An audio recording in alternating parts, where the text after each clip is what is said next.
Good evening বন্ধুরা, কেমন আছো সবাই? আশা করি তোমরা সবাই খুব ভালো আছো আর আমরাও ভালো আছি। তো বন্ধুরা, সোহম তো পড়তে বসে গেছে, কারণ ইউনিট টেস্ট চলছে। তো ও পড়তে বসেছে আর আমি এই ফাঁকে একটুখানি কাজকর্ম করে নিই। সোহম পড়তে বসেছে আর এখন আমি রাত্রেবেলা একটু আলু পটল ভাজা করবো। বাজার দিয়ে সব সবজি আনার পরে আমি ধুয়েই রাখি। করোনা হওয়ার পরে পরে মানে এমন হয়ে গেছে, এখন বাজার থেকে সবজি আনার পরে না ধুয়ে ভালো লাগে না। আলু পটল একবারেই ধুয়েছিলাম, ফ্রিজে আর তুলিনি, কারণ জানি যে রাত্রেবেলা আলু পটল ভাজাটা করব, তাই জন্য ফ্রিজে আর তুলিনি। আর ডুমো ডুমো করে আলু পটল ভাজলে কালো জিরা ফোড়ন দিয়ে দারুণ লাগে কিন্তু খেতে। জানি না কার কেমন লাগে, আমার তো খুব ভালো লাগে। সবজিটা কেটে নিয়েছি, কেটে ভালো করে ধুয়ে নিয়েছি পটলগুলো, আলু পটলটা। আর এবারে আমি রান্নাটা বসাবো। একটু বেশি করেই ভাজবো, কারণ সকালে আমাদের রুটির সাথেও খাওয়া হয়ে যাবে আর সোহমের ভাত খাওয়াও হয়ে যাবে এই দিয়ে। তাই একটু বেশি করেই ভাজছি। এটা বসিয়ে দিয়ে এবার আটা মাখবো। আমরা যারা হাউস ওয়াইফ আছি তাদের সকাল থেকে রাত পর্যন্ত এই চিন্তা যে কি টিফিন হবে, কি দুপুরের মেনু, কি খেলে সবাই ঠিক থাকবে।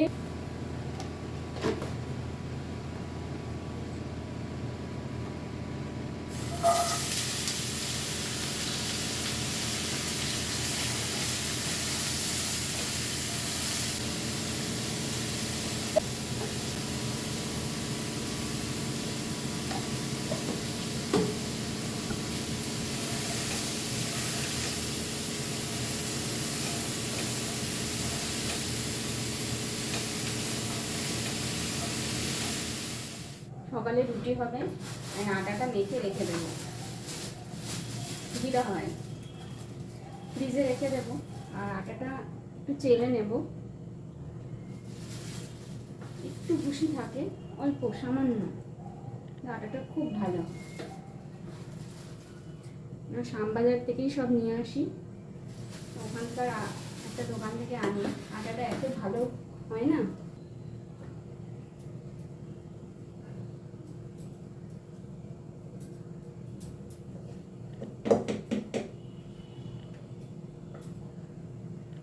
একটু টাকি টাকি করলে চারিদিকে চলে যায়। আগে প্যাকেটের যে আটা, গণেশের বা আশীর্বাদের আটা, ওইটা কিনে খেতাম, ওইটা খেতাম। কিন্তু এখন এদের দোকান থেকে লুজ আটা আনার পরে এত ভালো আটাটা, সেই জন্য আর প্যাকেট আটা খাই না।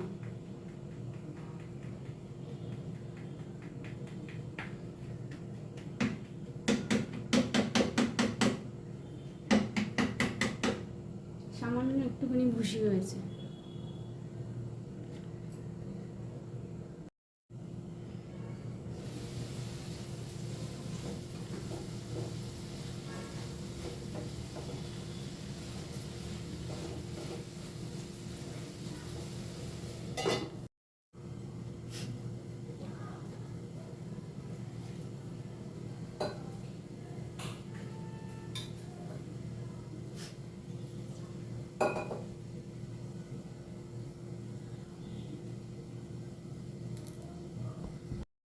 রাত্রিবেলা আটাটা মেখে ফ্রিজে রেখে দেবো, সকালবেলা এটাকে বের করে তারপরে রুটিটা করবো।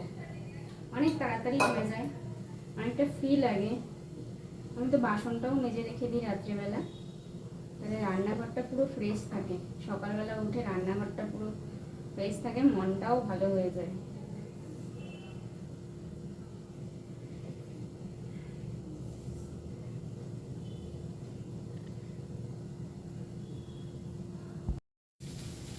দেখো, আলু পটল ভাজা অলমোস্ট ডান। আর এখানে আমার আটা মাখাও হয়ে গেছে। আটা মাখাটা এবার ঢেকে ফ্রিজে রেখে দেবো। আর এখানে আলু ভাজাটাও হয়ে গেছে, আলু ভাজাটাও হয়ে গেছে। এবার আমার নেক্সট কাজ হচ্ছে চালটাকে আমি মেপে রেখে দিলাম। জল দেবো না, যেহেতু কালকে রান্না হবে আর গরমের দিন। সেই সকালে 8টা সাড়ে 8টায় ভাত রান্না করি আর গিয়ে দুপুরবেলা 3টে সাড়ে 3টের সময় খাই, তো ভাত তো নষ্ট হয়ে যাওয়ার চান্স থাকবে। তো জল দেবো না, চালটা মেপে রেখে দিলাম। কালকে সকালবেলা এটাকে জল দিয়ে ভিজিয়ে রাখবো। তো এই কাজগুলো গুছিয়ে রাখলে খুবই সুবিধা হবে আমার, সকালবেলা উঠে অত তাড়াহুড়া লাগবে না।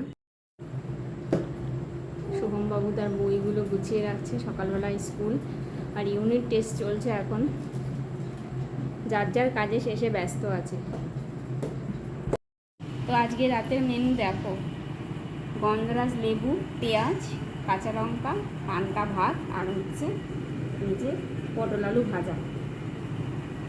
কারা কারা খাবে চলে আসো। দারুণ লাগে কিন্তু এই গরমে এটা খেতে। আমি আর সোহম এখন খেয়ে নেবো, আমাদের প্রচণ্ড খিদে পেয়েছে, ওর বাবা এখনও আসেনি, এখন বাজে প্রায় 10টা 10, আমরা এখন খাওয়া দাওয়া করবো। তো এটা সোহমের ভাত, সোহমকে দিয়ে দিয়েছি খেতে, ও লঙ্কা খেতে পারবে না, একটুখানি মেখে দেবো আমি। ডিনার হয়ে গেছে বন্ধুরা, গ্যাস ট্যাস মুছে দেখো সব বাসন মেজে, এবার এই চাল মাপা তো রেখে দিয়েছি। সকালবেলা টালার জল আসে আমাদের কলে, টালার জলের কল একটা আছে, ওটায় চালার জল আসবে টাইমে, তো সকালবেলা উঠে টালার জল দিয়ে চাল ঠাল ধোবো, জল ভরবো। তাহলে এইটুকুই থাক, দেখা হবে নেক্সট আরও একটি ব্লগে।